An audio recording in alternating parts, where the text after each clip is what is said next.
Dito po umiigib ang Sitio Pugad Lawin. Ang kanilang pang-araw-araw na pagkain kasi wala po silang tubig.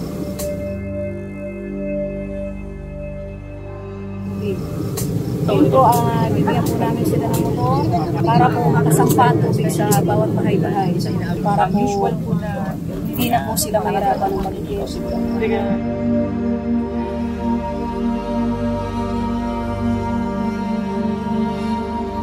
Malinaw naman po, napakalinis at ito daw ay pwedeng inumin sa umaga. Ito po sila lahat nagigib ng 160 plus family. Ito po ang source ng kanilang tubig. Pang-ulam, pang-gamit nyo ba ito sa ano? Pang-luto, pang-laba, pang-hugas, paligo, pang-laba, lahat po. Dahil yan lang po talaga ang kanilang source ng tubig. At blessed din po sila dahil kahit ganyan, merong tubig na inilaan para sa amin. Napakahirap po para sa kanila, napakalayo. At yung daan, napakasikip, bato-bato.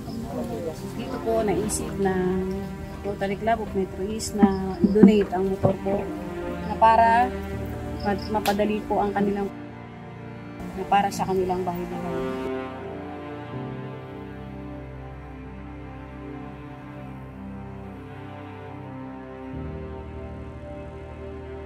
Salamat po talaga ako sa Rotary Club of Metro East Taytay.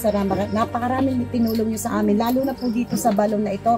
Mula po na nanirahan ako dito, 25 taon na po ang nakakalipas mula nung tumira po ako dito. Naisip na rin po naman namin nalagyan ito ng motor para po maging maayos na hindi mahirapan ng mga tao sa pagkuha ng tubig dito. Dangan nga lamang talagang kapos kami sa financial. Alam niyo naman yung mga buhay namin dito sa Pugad Lawin.